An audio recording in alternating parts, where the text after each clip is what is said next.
Warning: our content may not be suitable for young viewers.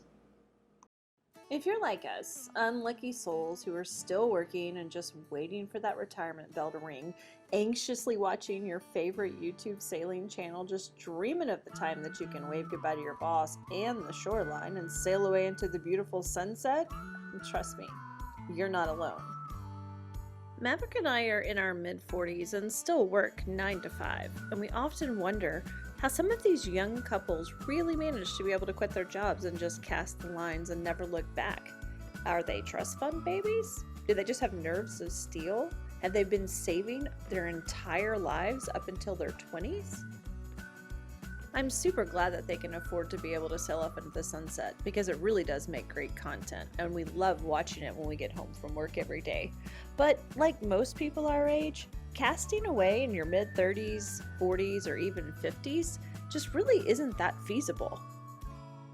However, we still have that cruiser lifestyle passion that needs to be addressed, especially before my husband does something crazy like quits his job and buys this huge boat, which, trust me, he has come super close to doing before. So we decided to do the next best thing. Yes, we did buy a boat. No, it's not the 40-foot tartan I have pictured in my head as the perfect retirement boat, by the way, but I digress. Rather, we bought a 1980 27-foot Hunter Cherubini. We also didn't splash her down in salt water. Nope, she is happily sitting on Lake Travis in Austin, Texas. We wanted to create this channel to show people that you can still enjoy the cruising lifestyle while working. Just do it in your own backyard. And that lake sailors go through just as many joys and frustrations as ocean sailors do. Because let's face it, a boat is a boat is a boat. Hi Pelicans, and welcome to SeaCityLife. My name is Susan, your narrator, and this is my awesome husband Maverick. Hi. And this is SV Halcyon. She's a 1980 27-foot Hunter Cherubini. She's currently located in the foothills of Austin, Texas on Lake Travis. With retirement just around the corner, our plan is to purchase a liveaboard so that we can travel around the world.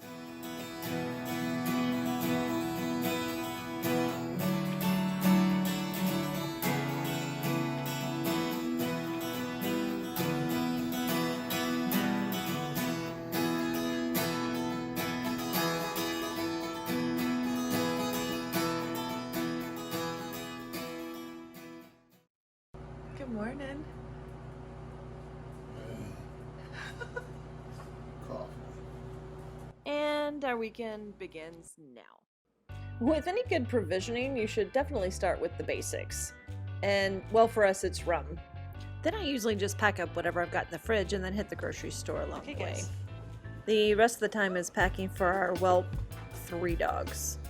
Brooklyn, Ralphie, and Cooper.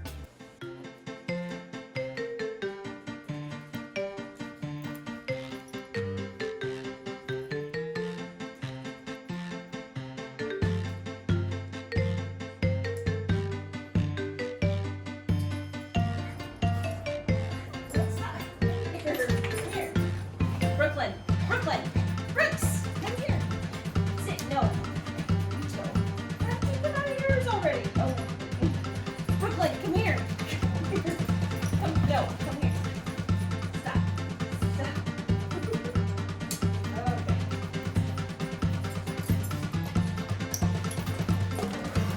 Alright, we're ready to go to the lake. Okay, backstory. Since there's no good freshwater lakes in Houston, which is where we live, we have to go to, well, Austin. It's just a couple of hours west of here. Ralphie. So if you're from Texas, you'll know what I'm talking about. But every time that we head out to the lake, we stop at one place, staple here in Texas. It's called Buc-ee's. Just look for the beaver. If you're from Texas, you already know.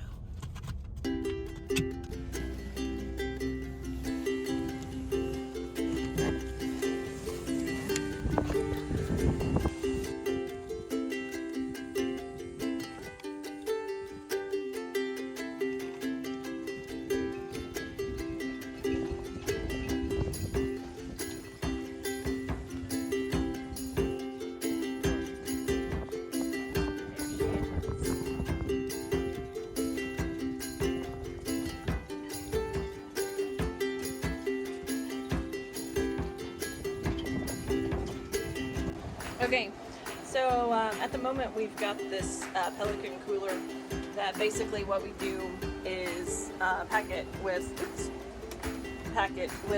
dry ice, and then we put a layer of ice on top of that, and then just throw all of our cold goods and stuff in there. And then we have this separate little cooler that we use for ice. Once we get everything put away and I put the flags up, we'll usually go through a systems check just to make sure that everything is working properly. Wait, you did turn the seacock on, right? Yes.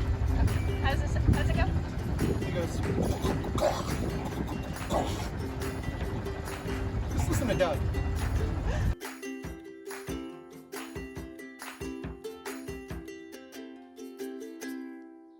We love Doug! You love Doug.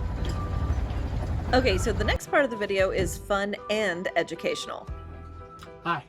So, day, I don't even know how many, I'm working on a 1980 Renault RCD8 for those of you who still have them, which I hope it's not many, even though they are a pretty decent little engine, we were having some cooling issues. And of course, one of the big problems that we were having with a lot of the cooling issues is the previous owner decided to use all these little rinky-dink Home Depot plastic fittings that, of course, you can see are very bad.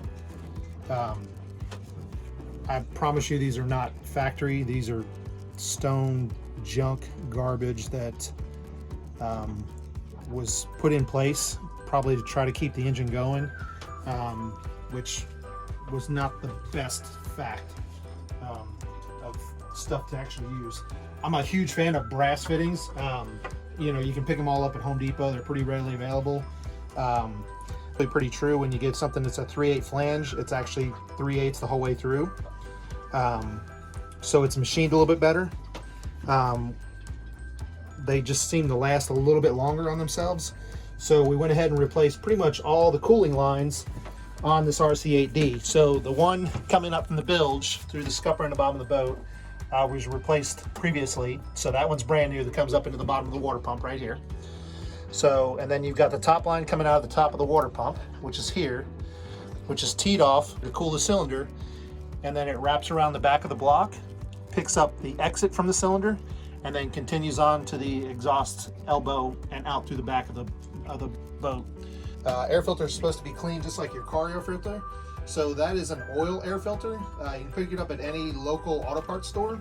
And now the engine's actually breathing really good. So she starts up, she runs really good, she's idling, and the temperature is spot on, and I'm getting a lot of water kicking out the back. So it goes. Along the life of this little RC8D just a little bit longer.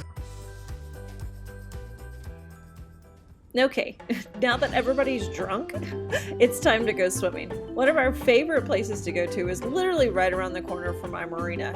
It's called Lakeway City Park. The cool thing about it is that it's pretty easy to get into. And depending on lake levels, you're usually looking at around 60 feet for max and about 15 feet for minimum. The park also features these large cliffs. From this shot you really can't tell, but they're about 20 feet high. During the summer you'll see a lot of kids jumping off of them. It's pretty crazy.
Texas sunsets, in my opinion, are the best in the world, and what makes it even sweeter is hanging out with good friends.